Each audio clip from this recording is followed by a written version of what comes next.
அம்மா வீட்டிலேருந்து பார்சல் வந்தாலே ஸ்பெஷல் தான் இல்லையா? என்னோடய ப்ரெக்னென்சி டைமில் அம்மா எனக்கு பிடிச்சதெல்லாம் கேட்டு அதெல்லாம் வாங்கி அனுப்பியிருந்தாங்க. ஸோ கொஞ்சம் ஹெல்த்தியாகவும் இருக்கணும் அப்படின்னு சொல்லிட்டு செஞ்சு கொடுத்துருந்தாங்க. என்னென்னலாம் அனுப்பியிருக்காங்க பார்க்கலாமா? முதல்ல பாப்பாவுக்கு ட்ரெஸ் வாங்கி கொடுத்துருந்தாங்க.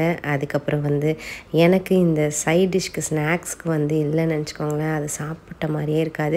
ஸோ எனக்கு பிடிச்ச ஸ்நாக்ஸில் மிளகு ஓட்டை வடை, அப்புறம் நெல்லிக்காய், ஆப்பிள், அப்புறம் ஹெல்த்தியாக இருக்கணுன்றதுக்காக பாதாம், அதுக்கப்புறம் வால்நட்டு, பாப்பாவுக்கு பர்ஃபி, அப்புறம் எல்லா நட்ஸு, நாட்டு சர்க்கரை இதெல்லாம் போட்டு ஒரு சத்து மாவு. ஸோ எனக்கு கொஞ்சம் சுகர் இருக்கிறதுனால லைட் சுகரோடு பண்ணி கொடுத்துருந்தாங்க. அப்புறம் எங்கள் வீட்டில் லெமன், சைட் டிஷ்க்கான நொறுக்கு தீனிங்க, அதுக்கப்புறம் எனக்கு ரொம்ப பிடிச்ச தயிர் வடை குழம்பு அம்மா பண்ணி கொடுத்துருந்தாங்க. அதுக்கப்புறம் மிளகு ஓட்டை வடை பிடிக்குன்றதுனால அவங்களே வீட்டில் ரிஸ்க் எடுத்து மிளகு ஓட்டைன்னு ஏதோ பண்ணி கொடுத்துருந்தாங்க. எத்தனை பேர் என்ன மாதிரி அம்மா வீட்டிலேருந்து பார்சல் ஹாப்பி ஆவீங்கன்னு கமெண்ட் பண்ணுங்கள். பாய்.